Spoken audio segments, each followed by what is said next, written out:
देखिए, गैंगस्टर्स के खिलाफ हम कॉम्प्रिहेंसिव एक्शन ले रहे हैं। उनकी संपत्तियों की भी लिस्ट बनाई जा रही है। उनके जो प्रशंसक हैं उनको अरेस्ट किया जा रहा है।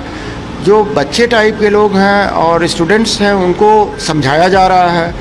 और प्रभावी पुलिस एक्शन, आपने देखा होगा कि कई जगह इन्होंने फायरिंग भी किया और एक्सटॉर्शन में ये फायर आर्म्स का यूज़ करते ही हैं, तो उन पे हमारा विशेष फोकस है। और ये चाहे कोई रोहित गोदारा हो या राजू ठेठ का गैंग हो, इन सब की कमर तोड़ दी गई है।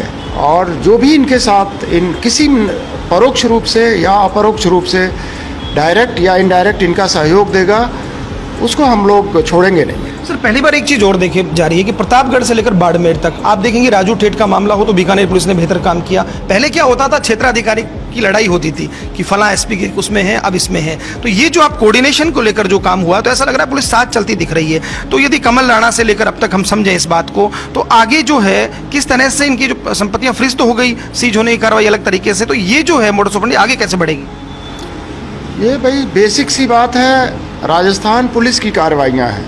वो चाहे बीकानेर पुलिस करे, जोधपुर पुलिस करे, बाड़मेर पुलिस करे, ये सारी कार्रवाइयाँ राजस्थान पुलिस की कार्रवाइयाँ हैं। तो राजस्थान पुलिस एक है और इनमें परफेक्ट कोऑर्डिनेशन है। सभी एसपीज आपस में बात करते हैं, आपस में सहयोग करते हैं।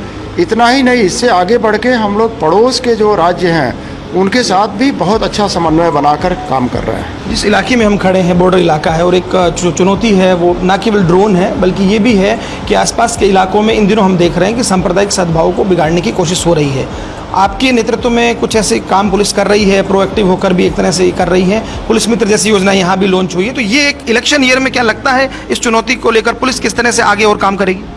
नहीं, सांप्रदायिक सद्भाव को दूषित करने वाले कोई तत्व हों, उनके खिलाफ कानून के अंतर्गत जो भी कार्रवाई अपेक्षित है हम करेंगे। और जो हमारा ये पहल है पुलिस मित्र वाला, इसको हम लोग चाहेंगे कि और इसका उपयोग बढ़े, उनसे सूचनाएं हमारे पास आएँ और लोगों में पुलिस की जो इमेज है वो अच्छी हो और लोगों की तकलीफ़ के बारे में हमें पता चले और हमारा कोई लोगों के लिए संदेश हो तो उसके वाहक के रूप में वो काम करें। सर, अब वेलफेयर के लिए भी आप पहली बार ऐसा हुआ है कि वीक ऑफ को लेकर आप लोगों ने काम किया है, तो ये और जो है किन चीज़ों पर आप फोकस कर रहे हैं ताकि ये चीज़ें भी साथ साथ चलें? मैं ये मानता हूँ कि पुलिस का मोटिवेशन लेवल हाई होना चाहिए और मोटिवेशन लेवल तभी हाई होगा जब उनके विषय में भी हम लोग सोचें, उनके वेलफेयर के बारे में सोचें। तो ये हमारी एक शुरू से सोच रही है कि हमारा इतना बड़ा बेड़ा है और जो कांस्टेबलरी है इतना मेहनत करती है, तो हफ्ते में क्यों ना एक दिन उसको दिया जाए। तो इसीलिए हमने ये शुरू में ही ज्वाइन करने के बाद कहा है। उस पर